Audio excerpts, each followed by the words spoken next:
നമ്മൾ ഈ ചൂണ്ടുവിരൽ ഈ തള്ളവിരലിൻ്റെ ചുവട്ടിൽ ഇങ്ങനെ വെച്ചിട്ട് ഇത് വിരലിങ്ങനെ വെട്ടുകയാണ്. വെട്ടുന്ന പോലെ ഇങ്ങനെ കുറേ നേരം ഒരു 15 മിനിറ്റ് നേരം പിടിച്ച് കഴിയുമ്പം 40 വർഷമായിട്ട് ഒരമ്മച്ചിക്ക് മാനസിക രോഗമായിട്ട് മുടി പോലും ജീവത്തില്ലായിരുന്നു. പള്ളി പോകത്തില്ല, ഇങ്ങനെ മകൾ കൊടുക്കുന്ന ഭക്ഷണം പോലും പിന്നെ വിഷാംശമായിട്ട് കണക്കാക്കിയിട്ട് കഴിക്കത്തില്ല. അങ്ങനെ പക്ഷേ ഈ ഹീൽ ചെയ്തതിൻ്റെ പിറ്റേ ദിവസം മുടി പോലും ചെയ്യുന്ന ഒരാളല്ലായിരുന്നു. മുടി ചീവിയിട്ട് പറയണം എനിക്ക് പള്ളിയിൽ പോകണം. സർപ്പദോഷം പോലും നമുക്ക് മാറ്റാൻ പറ്റുന്നുണ്ട്. ഒരാഴ്ചയെ ജീവിച്ചിരിക്കത്തുള്ളൂ എന്ന് ഡോക്ടർമാർ വിധി എഴുതിയ ഒരാളാണ്. Complete paralysis കിടന്നതാണ്. 5 മിനിറ്റ്സേ ഞാൻ ചെയ്തുള്ളൂ കേട്ടോ. പക്ഷെ പിറ്റേന്ന് അത്ഭുതകരമായിട്ട് എഴുന്നേറ്റ് നടന്നിട്ട് നിലവിളിക്കുവാണ് എൻ്റെ ടീച്ചറിന് മോക്ഷം കിട്ടുമെന്ന് പറഞ്ഞിട്ട് അവർ വെളുപ്പിനെ 5:30 എഴുന്നേറ്റ് അവരുടെ മോൾക്ക് ഭക്ഷണമൊക്കെ ഉണ്ടാക്കി കൊടുക്കുന്നുണ്ട്. അയൽക്കാരെല്ലാം അതിശയിച്ച് നിൽക്കുക. ഇതെന്താണ്, എന്ത് മായാജാലമാണെന്ന് അറിയത്തില്ലല്ലോ.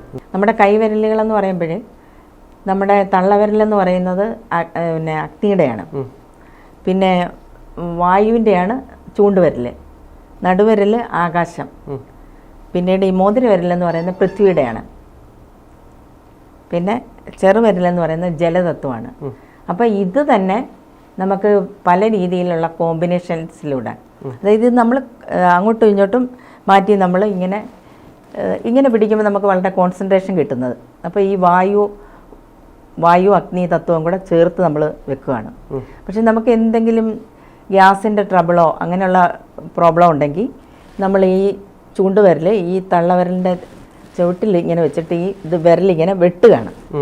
വെട്ടുന്ന പോലെ ഇങ്ങനെ കുറേ നേരം ഒരു 15 മിനിറ്റ് നേരം പിടിച്ച് കഴിയുമ്പം നമ്മുടെ ആ ഒരു വായുവിൻ്റെ പ്രശ്നങ്ങളൊക്കെ ഡിക്രീസ് ആവുന്നതായിട്ട് കാണാം.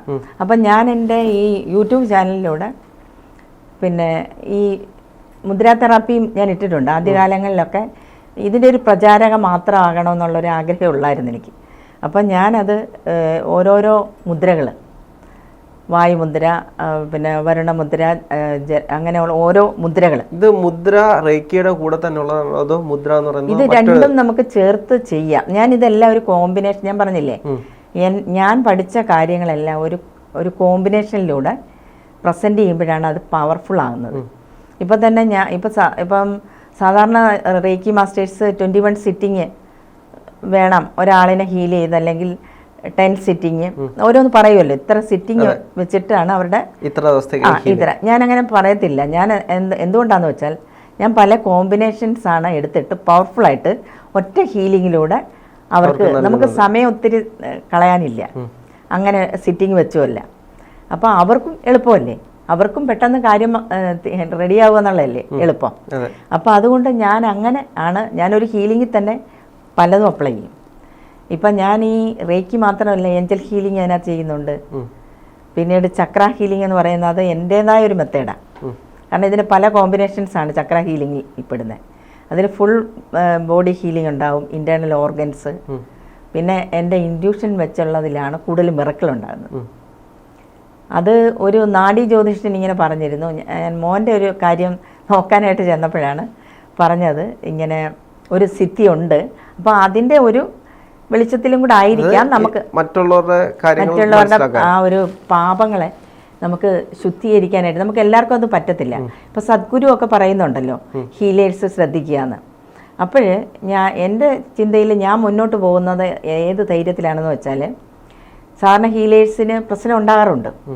കാരണം മറ്റുള്ളവരുടെ ആ പാപങ്ങളാണല്ലോ, ഇപ്പോൾ പൂർവ്വജന്മകൃതം പാപം വ്യാധിരൂപേണ ജായതയെന്ന് പറയും.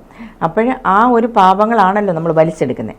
അപ്പം ഈ ഒരു കർമ്മങ്ങൾ അവരുടെ കർമ്മങ്ങളെ നമ്മൾ വലിച്ചെടുക്കുമ്പോൾ അത് ഡംപ് ചെയ്യാൻ യഥാർത്ഥത്തിൽ ഇടവില്ല. പക്ഷേ കാരണം എന്താണെന്ന് വെച്ചാൽ അവരനുഭവിക്കുക എന്നുള്ളതിൻ്റെ ഒരു സബ്സ്റ്റിറ്റ്യൂഷനായിട്ടാണ് നമ്മൾ അത് വലിച്ചെടുക്കുന്നത്. അപ്പോൾ ഇത് നമ്മുടെ ശരീരത്തിലേക്ക് തന്നെ കുറേ അബ്സോർബ് ആവും. പിന്നീട് അത് പ്രകൃതി അല്ലെ പ്രപഞ്ച ശക്തി തന്നെയാണ് ഇത് നമ്മളിന്ന് കളയുന്നത്. അപ്പോൾ കുറേ ടയർഡ്നെസ് വരും. നമ്മളൊരു എന്ന് പറഞ്ഞാലും അത് വരും. കാരണം മറ്റുള്ളവരുടെ കർമ്മങ്ങളെയല്ലേ നമ്മൾ മറ്റുള്ളവരുടെ കർമ്മത്തിലാണ് നമ്മൾ ഇടപെടുന്നത്. അവർക്ക് ഈ പ്രപഞ്ചം തന്നെ കൊടുത്തേക്കുന്ന ഒരു വിധി ആയിരിക്കാം അത്. ആ വിധിയിൽ നമ്മൾ ഇടപെടുമ്പോൾ അവരുടെ കർമ്മം തിരിച്ച് നമ്മളിലേക്ക് വരുന്നത്. അതുകൊണ്ടാണ് ബൗൺസ് ബാക്ക് എന്ന് പറയത്തില്ലേ, അതേപോലെയാണ് വരുന്നത്. അപ്പം സദ്ഗുരു പറയുന്നുണ്ടത് ഹീലേഴ്സ് ശ്രദ്ധിക്കുക എന്ന്. ഞാനത് എൻ്റെ ഒരു സ്റ്റുഡൻറ്റ് തന്നെ ആ ഒരു വീഡിയോ എനിക്ക് അയച്ചു തന്നു. പക്ഷേ ഞാൻ എന്തുകൊണ്ടാണ് ഈ ധൈര്യത്തിൽ ഈ ഫീൽഡിൽ പോകുന്നതെന്ന് വെച്ച് കഴിഞ്ഞാൽ ഈ ഒരു കാര്യമാണ്. ഞാൻ ഈ പറഞ്ഞതിൽ അങ്ങ് വിശ്വസിച്ചു പൂർണ്ണമായിട്ട്. കാരണം അദ്ദേഹത്തിന് അറിയത്തില്ല, എവിടെയോ കിടക്കുന്ന വൈത്തീശ്വരൻ കോവിലൊക്കെ കിടക്കുന്ന ആളിന് എന്നെക്കുറിച്ച് അറിയത്തില്ലല്ലോ. അപ്പം ഞാനൊരു സ്കൂൾ അധ്യാപികയായിരിക്കുന്ന സമയത്താണ് എന്നോട് പറയുന്നത്, ഇങ്ങനെ ഒരു കർമ്മം ചെയ്യുക. ലോകത്തിൽ എനിക്കൊരു മോനേ ഉള്ളൂ. ലോകത്തിൽ ഒരുപാട് ആയിരക്കണക്കിന് മക്കളും സഹോദരന്മാരും ഒക്കെ ഉണ്ട്.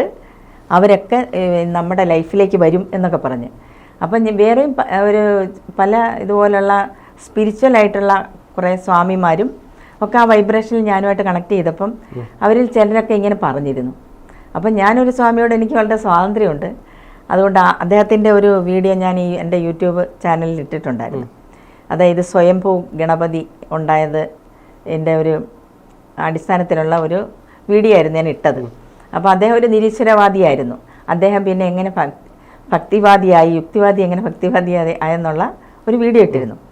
അപ്പം അദ്ദേഹം എന്നോട് ഇതുപോലെ പറഞ്ഞു, ടീച്ചറിന് ഈ ഒരു മോനല്ല ഉള്ളത്, ലോകത്തെമ്പാടും മക്കളാണ്. കാരണം അതുപോലെയാണ് ഇപ്പോൾ എൻ്റെ ശിഷ്യഗണങ്ങൾ എനിക്കുള്ളത്.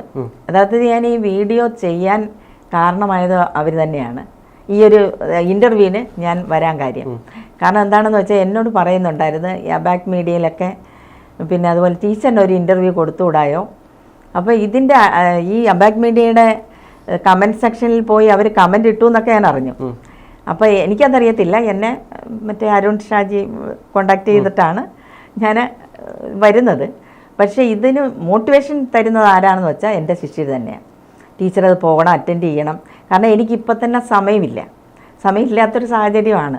പിന്നെ എന്നാലും ശരി, നമുക്ക് പറ്റുന്നിടത്തോളം നമ്മൾ ജീവിതത്തിൽ നമ്മുടെ ഒരു ലക്ഷ്യം എന്ന് പറയുന്നത് ഇതാണല്ലോ, നമ്മുടെ ഈ ലൈഫ് പർപ്പസ് ഇതാണ്. കാരണം പാസ്റ്റ് ലൈഫിലും ഒക്കെ ഞാൻ ഇതാ ചെയ്തിരുന്നതെന്നാണ് പറയുന്നത്. ടീച്ചറായിരുന്നു, മെൻറ്ററായിരുന്നു, ഹീലറായിരുന്നു എന്നാണ് പറയുന്നത്. അപ്പം നമുക്ക് ഈ അലക്സ് അഞ്ജന വ്ളോഗ്സ് ഉണ്ടല്ലോ, അതിൽ ശ്രീ അലക്സിനെ എന്തോ സൗണ്ട് കേട്ടിട്ട് നമ്മുടെ പാസ്റ്റ് ലൈഫും നമുക്ക് പറയാൻ പറ്റും, നമ്മുടെ ഈ ലൈഫിനെ കുറിച്ച് എന്ന് ഞാനിങ്ങനെ യാദൃശ്യമായിട്ട് കണ്ടു, ഒരു വീഡിയോ കണ്ടിരുന്നു. അപ്പോൾ ഞാൻ ജസ്റ്റ് അദ്ദേഹത്തിനെ ഞാൻ ആരാണെന്നും പറഞ്ഞില്ല, യൂട്യൂബിൽ എനിക്ക് ചാനലുണ്ടെന്നൊന്നും പറഞ്ഞില്ല. അപ്പോൾ അദ്ദേഹവും ഇത് തന്നെ പറഞ്ഞു, ഹീലറായിരുന്നു, മെൻറ്ററായിരുന്നു, ടീച്ചറായിരുന്നു, ഈ ജന്മത്തിലും അത് തന്നെ ചെയ്യും എന്നൊക്കെ പറഞ്ഞു. അപ്പോൾ ഇവരെല്ലാം പറയും ഇങ്ങനെ ഒരു ഇൻ്റർവ്യൂ കൊടുത്തൂടെ, മാമിന് കൊടുത്തൂടെ എന്നൊക്കെ ചോദിക്കും. അതെ അതെ, ഞാൻ കൂടുതലും എന്തുകൊണ്ടാണ് ആ ഇൻ്റർവ്യൂവിനെ അത്രയും ഇത് ആഗ്രഹിക്കാഞ്ഞെന്ന് വെച്ച് കഴിഞ്ഞാൽ, നമുക്ക് ഒട്ടും സമയമില്ലല്ലോ. ഒരുപാട് ഇപ്പം തന്നെ കുറച്ച് ഹീലിംഗ് പെൻഡിങ്ങിലാണ്.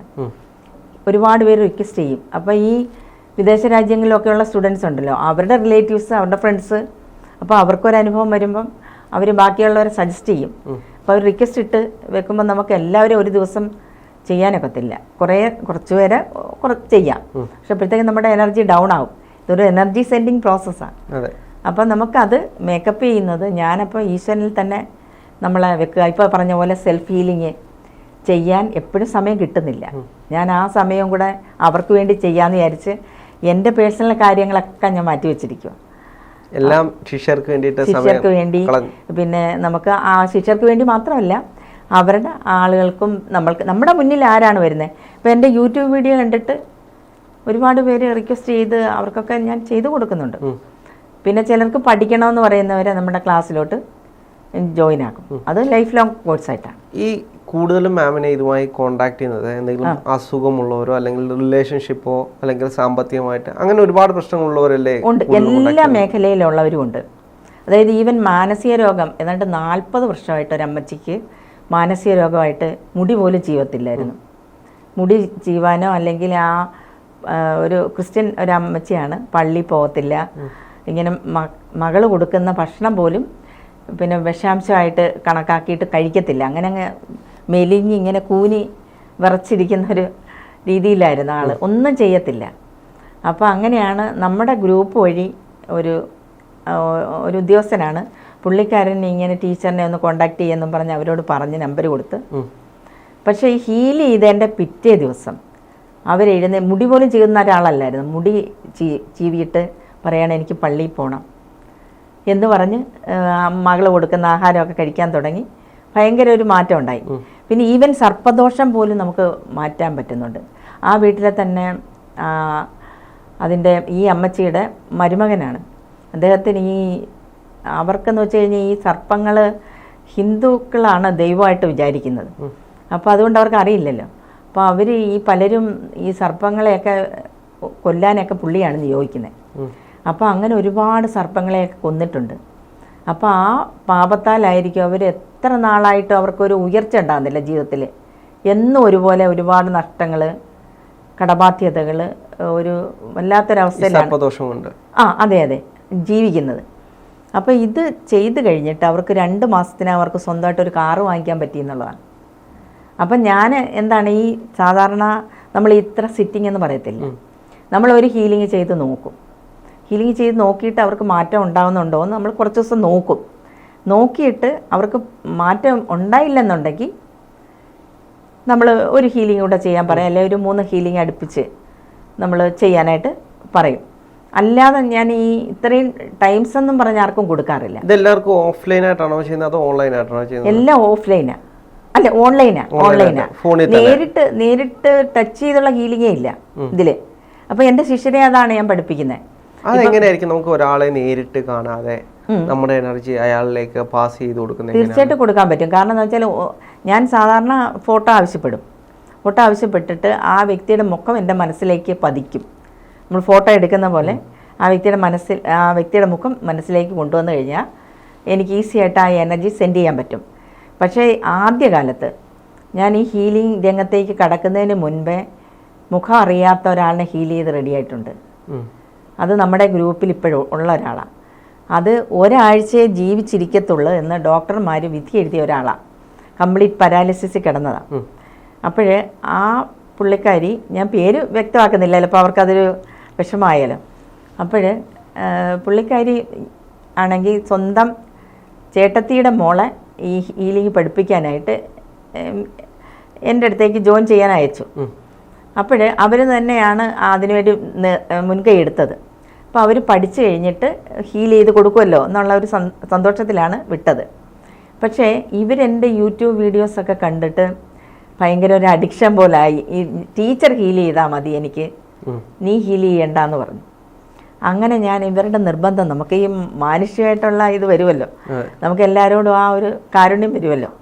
അപ്പം ഞാൻ പറഞ്ഞ ഒരു കാര്യം എൻ്റെ ടീച്ചർ എന്നെ ഹീൽ ചെയ്താൽ മതി എന്ന് പറഞ്ഞ് ഇവർ കോണ്ടാക്ട് ചെയ്തു. ഞാൻ പറഞ്ഞ ഫോൺ അങ്ങോട്ട് മാറ്റി വെക്കുന്നു പറഞ്ഞിട്ട് ഒരു 5 മിനിറ്റ്സേ ഞാൻ ചെയ്തുള്ളൂ കേട്ടോ. പക്ഷെ പിറ്റേന്ന് അത്ഭുതകരമായിട്ട് അവർ എഴുന്നേറ്റ് നടന്നിട്ട് നിലവിളിക്കുവാണ്, എൻ്റെ ടീച്ചറിന് മോക്ഷം കിട്ടുമെന്ന് പറഞ്ഞിട്ട്. എന്ന് വെച്ചാൽ എഴുന്നേറ്റ് നടന്നു, കിടക്കയിൽ കിടന്നാൾ എഴുന്നേറ്റ് നടന്നു. പിന്നീട് അവർ വെളുപ്പിനെ 5:30 എഴുന്നേറ്റ് അവരുടെ മോൾക്ക് ഭക്ഷണമൊക്കെ ഉണ്ടാക്കി കൊടുക്കുന്നുണ്ട്. അയൽക്കാരെല്ലാം അതിശയിച്ച് നിൽക്കുക. ഇതെന്താണ്, എന്ത് മായാജാലമാണെന്ന് അറിയത്തില്ലല്ലോ. പക്ഷേ ഇപ്പോൾ ഏതാണ്ട് 2 വർഷമായെന്ന് എനിക്ക് തോന്നുന്നു. ഇതുവരെ അവർക്കൊരു കുഴപ്പമില്ല. ഇതിൻ്റെ ഇടയിൽ ഒരു ഹീലിംഗ് കൂടെ ഞാൻ കൊടുത്തിട്ടുള്ളൂ, ആകെ 2 ഹീലിംഗ്. പക്ഷേ അന്ന് ഞാൻ ഒരുപാട് ഡൗൺ ആയി. ഞാൻ പ്രൊട്ടക്ഷൻ ഒന്നും ഇടാതെ ഫോൺ മാറ്റി വെക്കെന്ന് പറഞ്ഞ് ഹീൽ ചെയ്തതാണ്. നമ്മൾ ഹീൽ ചെയ്യുമ്പോൾ നമുക്ക് ഇതിന് പ്രൊട്ടക്ഷൻ ആവശ്യമുണ്ടോ? പ്രൊട്ടക്ഷൻ ആവശ്യമുണ്ട്.